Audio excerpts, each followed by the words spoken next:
कहानी चतुर कौवे और मूर्ख इंसानों की। एक दिन एक कौवा और उसका बेटा पेड़ पर बैठे थे। कौवे का बेटा अपने पिता को बोला, पापा, मैंने आज तक सभी प्रकार की मछली खाई है, परंतु मैंने 2 पैर वाले इंसानों का मांस नहीं खाया। पापा, कैसा स्वाद होता है इन 2 पैरों वाले जीव के मांस का।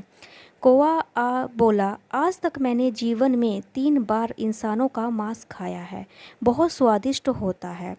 बेटा कौवा तुरंत जिद करने लगा, वो भी इंसानों का मांस खाना चाहता है। पिता कौवे से कहा, ठीक है, लेकिन तुम्हें कुछ देर इंतज़ार करना होगा और जैसा मैं कहता हूँ वैसा ही तुम्हें करना होगा। मेरे पिता ने मुझे एक तरकीब सिखाई कि जिससे हमें भोजन प्राप्त करने में मदद मिलेगी। बेटा कौवे ने कहा। तब पिता कौवे ने बच्चों को एक स्थान पर बैठाया और वह कहीं उड़ गया। थोड़ी देर बाद जब वो लौट कर आया तो उसकी चोंच में एक मांस के 2 टुकड़े थे। उसने एक टुकड़ा अपने मुंह में रखा और दूसरा टुकड़ा बच्चे के मुंह में दे दिया। टुकड़ा मुंह लेते ही कौवा बेटा बोला, पापा, ये कैसा दुर्गंध युक्त मांस ले आए हो आप, ऐसा खाना मुझे नहीं खाना। पिता कौवे ने कहा, रुको, वो टुकड़ा खाने के लिए नहीं है बल्कि फेंकने के लिए है। इस एक टुकड़े को लेकर हम मांस का ढेर बनाने वाले हैं। कल तक इंतज़ार करो, देखना तुम्हें मांस ही मांस खाने के लिए मिलेगा, और वो भी इंसानों का। कौवा बेटा बोला, कुछ समझ में नहीं आ रहा था कि एक मांस के टुकड़े से मांस का ढेर कैसे बनेगा, लेकिन उसे अपने पिता पर भरोसा था। थोड़ी देर बाद पिता कौवे ने एक टुकड़ा लिया और आकाश में उड़ गया और उस टुकड़े को एक मंदिर में फेंक दिया। कौवा वापस आया, दूसरा टुकड़ा उठाया और दूसरा टुकड़ा एक मस्जिद के अंदर फेंक दिया। फिर वह आकर पेड़ पर बैठ गया।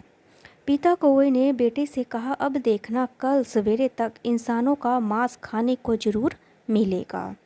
कुछ देर बाद हर तरफ अफरा तफरी मच गई। ना कोई किसी को सुन पा रहा था और ना ही कोई किसी को सुन रहा था। केवल धर्म ही के बारे में आवाज़ें उठ रही थीं। धर्म के नाम पर खून बहाया जा रहा था। माता, पुत्र, बहन, भाई, पिता, चाचा, पड़ोसी, दोस्त बिना किसी संबंध पर विचार किए धर्म को लेकर ही एक दूसरे पर आक्रमण कर रहे थे। दोनों समूह कह रहे थे कि हमारे धर्म का अपमान हुआ है और बदला लेना चाहते हैं, और इससे बेकसूर लोग भी मारे गए थे। बहुत समय इसी में ही बीत चुका था। अब तक गांव शांत होने लगा था, जो कि सड़क पर सिर्फ खून ही खून था। खास बात यह थी कि खून का रंग लाल था और उसमें धर्म का कोई रंग नहीं था। वो एक ही धर्म का पालन करने थे और सरलता का था। गांव बिना इंसानों के सुनसान हो गया।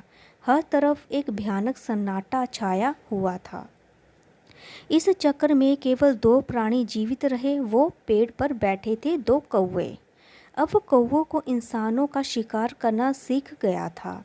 कौवे ने बेटे ने अपने पिता से प्रश्न पूछा, क्या हमेशा ऐसे ही होता है पापा? हम झगड़े पैदा करते हैं और लोगों को पता कैसे नहीं चलता?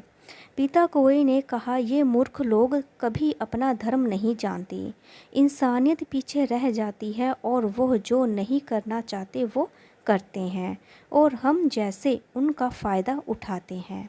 उन्हें इस बात की भनक तक नहीं लगती। उन्होंने मनुष्य के रूप में जीने की बजाय जाति और धर्म पर सब खो दिया, और मुनाफा कोई तीसरा पक्ष ले लेता है। कोई आकर भड़काऊ भाषण देता है और यह लोग उसे सुनते हैं और आपस में लड़ते हैं। मांस का एक टुकड़ा सालों की उनकी दोस्ती को तोड़ देता है। वो एक दूसरे को मार डालते हैं और मुझे नहीं लगता कि वो भविष्य में भी प्राप्त बुद्धिमान होंगे। यह कहकर दोनों बाप बेटा मांस खाने के लिए उड़ जाते हैं। अगर आपको मेरी ये वीडियो अच्छी लगी है तो लाइक करें, शेयर करें, सब्सक्राइब करें। Thank you so much.